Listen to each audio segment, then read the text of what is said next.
Suddenly, a monster crawled out of the coffin in the tomb chamber. This creature stood over 8 feet tall, and its mere presence scared the 3 archaeologists stiff. Lucas quickly tried to explain that they weren't there to steal burial goods, but were just conducting archaeological excavation and research, begging it to let them go. However, the monster couldn't understand human language. It only had the instinct to kill any living thing that entered the tomb. With a swift swing of its arm, it knocked Leo flying back. Seeing this, Lucas immediately struck the monster with his shovel, but the monster's defenses were too strong, and the shovel couldn't hurt it. After watching Lucas end up the same way, Leo hurriedly picked up a knife from the ground and slashed at the monster. Yet, ordinary bladed weapons couldn't do any damage, and the monster promptly knocked him back again. Just as the monster was about to continue its assault, Sophia suddenly fired a shot at it. Although the shot didn't kill the monster, it suffered a minor injury. Instantly, the creature changed targets and rushed toward Sophia. Since her gun needed reloading after each shot, she had no time for a second round. However, as she tried to flee, she accidentally tripped over the tomb's floor tiles. Leo saw this and rushed to pull her up. Then he thrust a dagger hard into the monster's vulnerable spot. But the monster seemed to feel no pain and kept chasing them wildly. At that moment, Lucas threw his shovel at the monster's head to distract it. Sure enough, the monster stopped pursuing Leo and Sophia and turned to face Lucas, who had hit it. Now thoroughly enraged, the monster sped up and launched a frenzied attack on Lucas. Faced with such a massive creature, Lucas could only run in circles around the tomb to escape. Then, Leo suddenly remembered the black donkey hoof they had brought. According to folklore, stuffing a black donkey hoof into a monster's mouth could control any monster.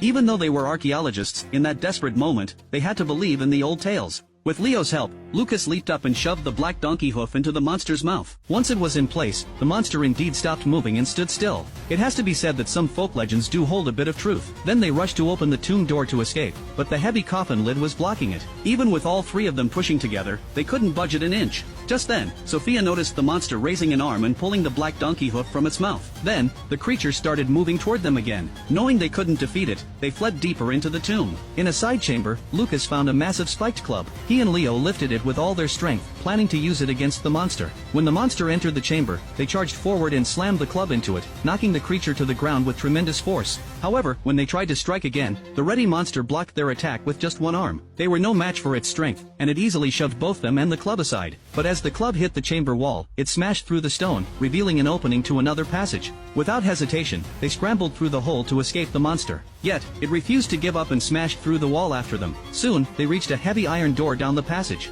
Just as the monster was about to catch them, they slammed the door shut and locked it securely. But outside, the monster was frantically slamming against the iron door, trying to break in and get to them. Lucas urgently told the others to search for an exit, so they could escape before the creature got in. While looking around, they realized this wasn't a tomb, it was an abandoned underground weapons depot from World War II, stocked with many guns and ammunition. However, due to long storage without maintenance, most weapons were unusable. Soon, Lucas spotted a crate of brand new